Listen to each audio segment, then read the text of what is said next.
안녕하세요, 백혜랑입니다. 이번 시간에는 해킹에 대해서 한번 기본적인 내용들을 살펴보는 시간 한번 만들어 보겠습니다. 2007년도 에스토니아. 여러분, 에스토니아가 어떤 나라인지 아십니까? 요즘 비트코인 하시는 분들에게는 암호화폐이자 블록체인의 거의 성지라고 불리는 나라죠. 거의 웬만한 정부 시스템 전부 블록체인 기반으로 만들어져 있고, 또 다양한 암호화폐가 실제로 사용되는 그런 나라인데요. 그렇게 된 데는 다 이유가 있었습니다. 바로 2007년도에 어마무시한 해킹을 당했는데요. 러시아로 추정되는 해킹을 통해서 거의 국가 전체의 행정망이 마비가 되는 상황이 벌어집니다. 그래서 서버 중심의 어떤 시스템이 얼마나 보안에 취약한지, 여기에 대한 대안이 무엇인지를 고민하는 과정에서 블록체인 기술 기반의 시스템을 만들기 시작을 했고요. 지금의 에스토니아가 된 거죠. 그리고 마운틴 곡스라는 또 회사가 있습니다. 비트코인 관련해서는 가장 거래를 많이 했던 회사인데요. 해킹 때문에 6만 명의 사용자의 아이디와 패스워드가 유출되었고요. 해커들이 그 아이디와 패스워드를 가지고 이제 시세 조작을 시작을 한 거죠. 결국은 회사는 파산을 선언할 수밖에 없었고요. 당시에 손해가 682억 원에 이르는 어마어마한 피해를 만들어내게 됩니다. 최근에 혹시 마운틴 곡스에 대한 이야기 한번 들어보셨나요? 당시에 이제 가지고 있던 이 비트코인이 지금 가격이 어마어마하게 뛰었죠. 그래서 오히려 지금 남아있는 비트코인을 처리하는 과정에서 전체 비트코인 시장의 가격을 폭락시킬 수도 있다라는 얘기가 나올 정도로 굉장히 많은 비트코인을 거래했던 회사입니다. 소니는 어땠나요? 2011년도, 2014년도 두 번이나 큰 해킹을 당했는데요. 2011년도에 플레이스테이션이라는 게임 네트워크가 해킹당해서 무려 7,700만 명의 사용자 정보가 유출됩니다. 그래서 1억 달러가 넘는 피해를 봤고요. 2014년도에 아주 유명하죠. 북한의 김정은 암살을 그린 코미디 영화를 개봉하려 하자 북한으로 추정되는 해커 집단에 의해서 회사 주요 이메일과 영화, 대본 등등이 유출되면서 또 큰 피해를 입게 됩니다. 정말 두 번이나 이렇게 해킹을 당하기가 쉽지 않은데요. 또 거꾸로 보면 그런 어떤 해킹 과정을 통해서 충분한 보안 조치가 이루어지지 않기 때문에 나중에는 또 보안 담당 직원과 또 소송에 휘말리는 상황들을 살펴보면 큰 회사라고 해서 반드시 안전하진 않다라고 생각을 할 수가 있겠습니다. 그러면 은행은 안전할까요? 2016년도 방글라데시 은행이 털립니다. 북한으로 추정되는 그 해커 집단에서 뚫리게 되는데요. 처음에 뚫린 금액은 무려 9억 달러. 우리나라 돈으로 1조 원이 넘는 금액을 송금을 시도했는데, 그 아이러니하게도 해커들이 이제 뱅킹을 하는 과정에서 그 계좌번호와 계좌명을 적는 과정에서 오타를 쳤다고 해요. 그래서 이걸 본 그 은행 담당 직원이 이상하게 여겨서 송금을 중지시켰고요. 실제 송금은 단돈 8,100만 달러. 그래도 900억 원이 넘죠. 다행히 그 직원의 어떤 재치 덕분에 전체 해킹 금액의 90%를 지키게 되었는데요. 여러분 생각을 해보세요. 은행이라는 데가 뚫려서 무려 900억 원이 뚫리는 게 이게 보통 일이겠습니까? 물론 그 이후에 아마 수많은 그 정보기관과 국제기관들이 상당수의 금액을 회수하기 위해서 노력은 했겠지만 이런 일이 한번 터질 때마다 어마어마한 피해를 감수할 수밖에 없다는 것도 이해를 해야 될 것 같고요. 최근 일이죠. 미국 송영한 업체가 해킹을 당합니다. 그래서 랜섬웨어에 당했는데요. 시스템 전체가 암호화되고 여기에 대해서 암호화폐를 요구받게 되죠. 결국은 이 회사는 암호화폐를 지급을 하고 비밀번호를 얻는데요. 실제로 복구 자체는 완벽하게 되지 못했다고 합니다. 그래서 이전에 갖고 있는 백업 시스템으로 복구를 했고요. 실제로 그 암호화폐를 추적을 해서 FBI가 상당한 금액을 또 회수했다는 이야기도 있습니다. 실제로 그 해커 집단은 2020년부터 시작해서 80여개가 넘는 기업에 수백억 달러가 넘는 피해를 입혔다고 하니까요. 앞으로 점점 이런 피해들이 많아지지 않을까라는 좀 염려도 듭니다. 우리나라도 2009년도에 디도스 공격, 2011년도에 농협 전산망이 마비기도 하고요. 2013년도에 전산대란이 일어나기도 하는데 2011년, 2013년 같은 경우는 북한 정찰 충국의 소행으로 결론이 났다고 합니다. 물론 그 과정에서 막지 못했던 우리의 어떤 잘못도 있지만 이런 해킹 피해들이 우리라고 해서 크게 피할 수 없다는 점을 우리는 우려해야 될 것 같고요. 그래서 우리가 이 시간에 해킹을 공부하는 게 아닌가 생각을 합니다. 해킹에는 다양한 방식들이 있는데 그 방식 중에 몇 가지를 먼저 소개를 하려고 합니다. 다만 여러분들한테 실제 그 하는 방법에 대해서는 말씀을 드리지 않기로 했는데요. 왜냐하면 실제로 간단하게 해킹이 되는 경우가 굉장히 많고요.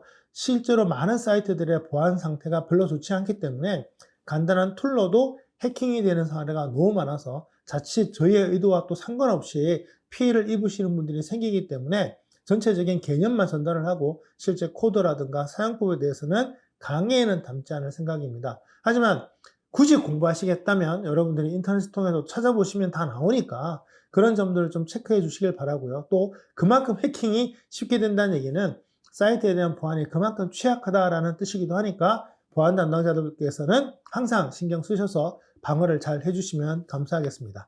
스푸핑 공격이라는 게 있는데요. 최고의 해킹 기법 중에 하나입니다. 쉽게 얘기하면 임의의 사이트를 만들었는데요. 이 사이트가 실제 사이트랑 똑같이 작동을 하는 거예요.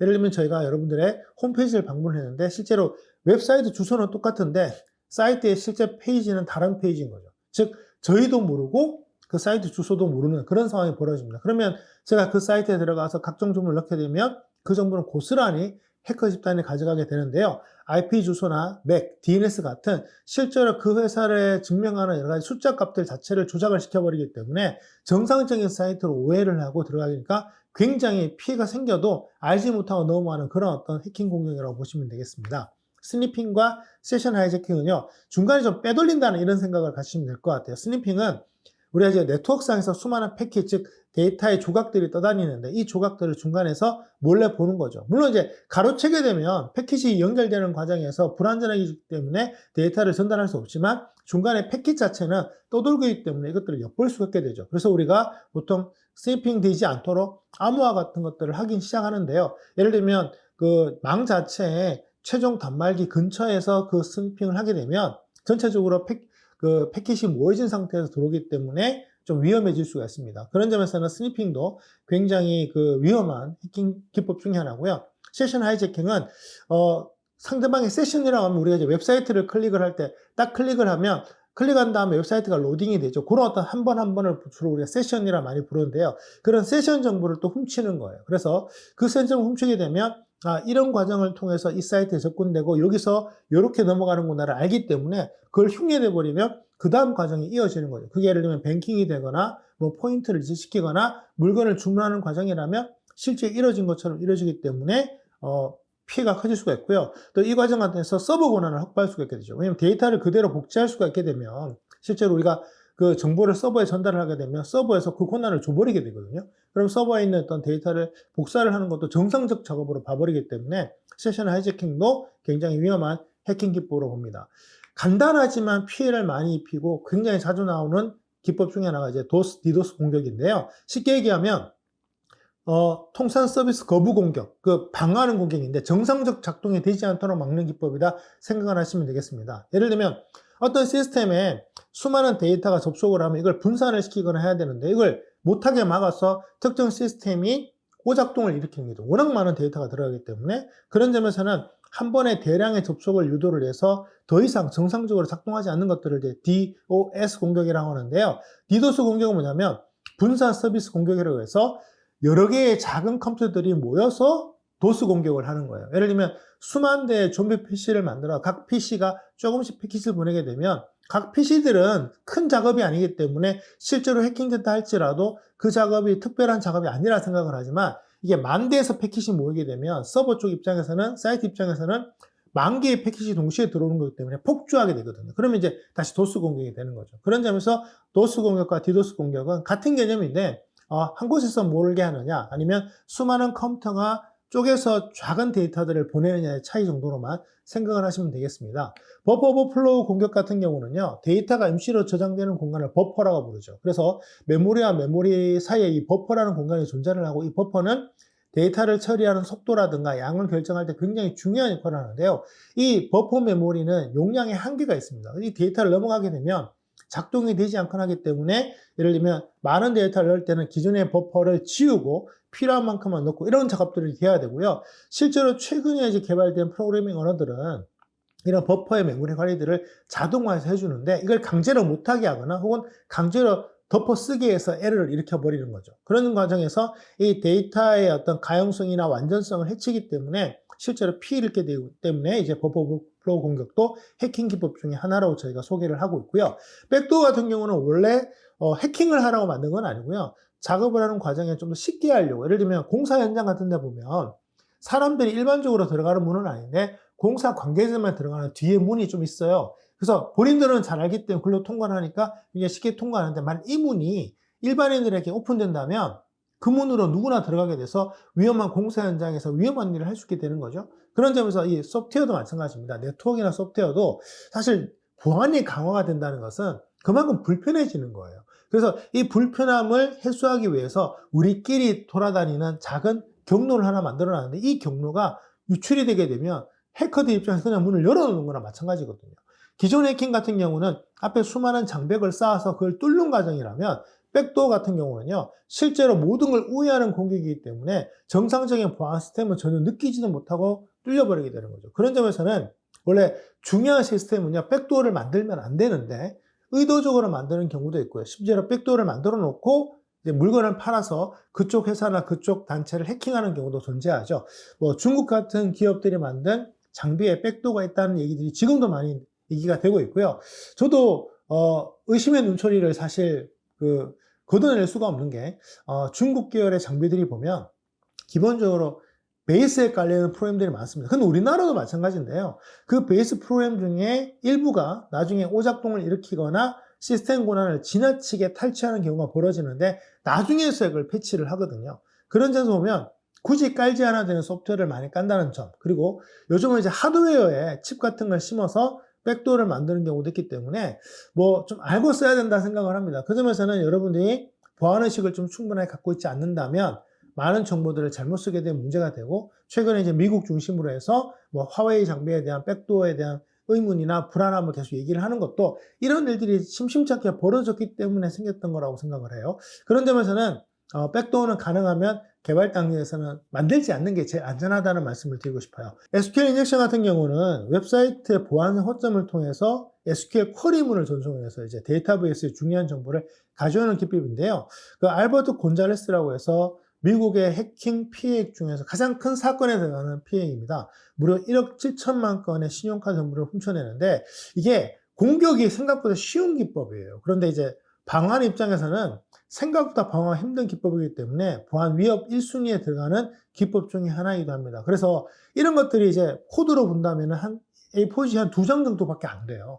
이런 것들을 공격을 했을 경우에 쉽게 뚫리는 경우들이 있기 때문에 저희가 이제 코드 같은 것들 마음대로 보여드리지 못하는 건데요. 인터넷에 제가 찾아보니까 코드가 다 나와 있더라고요.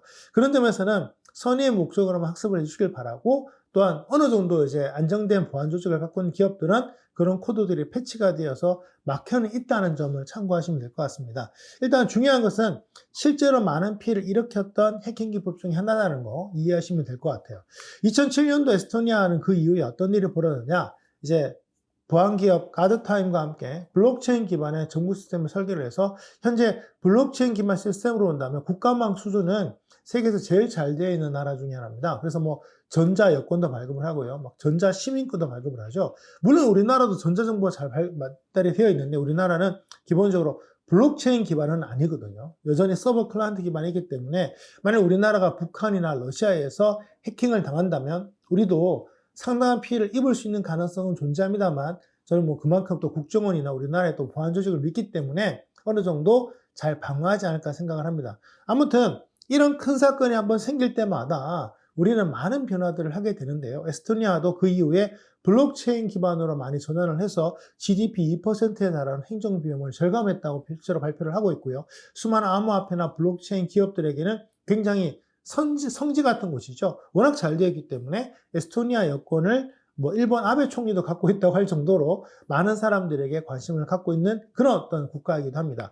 보안 조직과 이벤트가 필요합니다. 그래서 우리가 이제 보안을 강화하면 강화할수록 불편해지긴 하지만 한번 터졌을 때 피해가 어마어마하기 때문에 그런 점에서 보안 조직이 강화가 돼야 되는데, 실제로 FBI가 2021년도에 미국의 석유 기업에 해킹당한 다음에 암호화폐를 지불을 했지 않습니까? 이거를 추적해서 상당 부분을 해소하는 데 성공을 합니다. 공식적으로 암호화폐의 이론적인 그 보안성은 뚫을 수 없다고 전제되어 있는데, 물론 제가 여러분들한테 또 소개를 못하지만 사실 이론적으로 블록체인 기법은요, 물리적으로 현실적으로 해킹이 힘든 거지 완벽한 보안 기법은 아닙니다. 실제로 몇 가지 전제 조건이 있다면 오히려 전체를 속일 수 있는 기법도 벌어지는데, 대체로 보면 한 명, 두 명, 뭐 소규모 그룹은 할 수 없고 국가 차원의 뭐 이 정도 되면 그런 일들이 벌어질 수가 있죠. 그런 점에서 그 당시에 이제 석유 기업을 해킹했던 것도 러시아 계열의 해킹 조직이 있고, 그다음에 그 뒤에 아마도 러시아 정부가 있지 않나라고 우리가 의심을 할 수밖에 없는 게 그 정도 대규모의 공격이 이루어지려면 그만큼 장치들이 많이 필요하기 때문이에요. 아무튼 뭐 암호화폐 상당 부분을 회수했다는 점에서 피해가 많이 줄었다는 점은 굉장히 다행이고, 실제로 FBI나 이제 미국에서 그 테러범들이 아이폰 같은 것들을 많이 사용을 하는데, 애플이 또 보면은 국가적인 어떤 안전을 떠나서라도 개인정보를 더 중시해서 뭐 푸는 법을 안 알려주지 않습니까? 그런데 실제로 애플의 그 보안 시스템을 뚫는 소프트웨어도 있고요. 실제로 뚫어서 그 정보를 본 사례가 계속 벌어지는 걸 보면 창과 방패의 싸움은 계속 벌어지지 않을까 생각을 합니다. 최근에 보안 대회나 해킹 대회들이 만들어지고 있는데요. 이 대회를 통해서 다양한 해킹 기법도 소개를 하지만 당연히 그 허점들을 발견을 시켜서 기업으로 하여금 빨리 패치를 하게 만드는 것도 이런 대회들의 특징이 아닌가 생각을 합니다. 얼마 전에 기사 보셨죠? 그 대부분 서버가 사용하고 있는 이 로긴 시스템에서 세계 최악의 보안 문제가 발생했다라고 했는데요.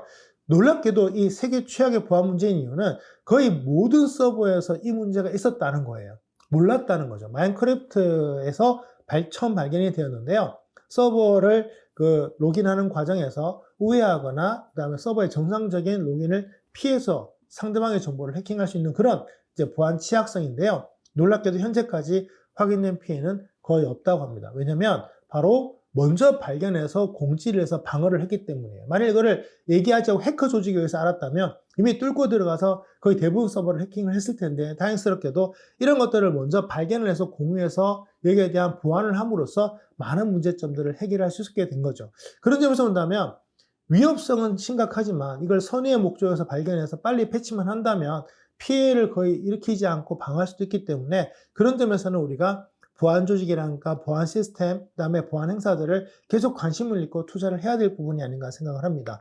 이런 수많은 해킹들 때문에 결국 보안 전문 기업들이 등장을 하기 시작했는데요.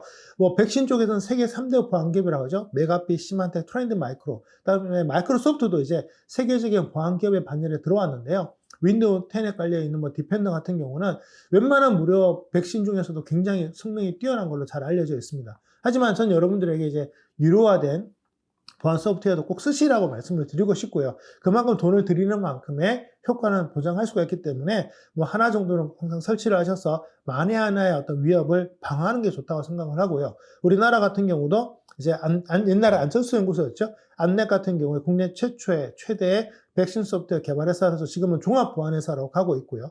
펜타 시큐리티, 그다음에 라온시큐어 같은 회사들도 저마다 활약을 하고 있고요.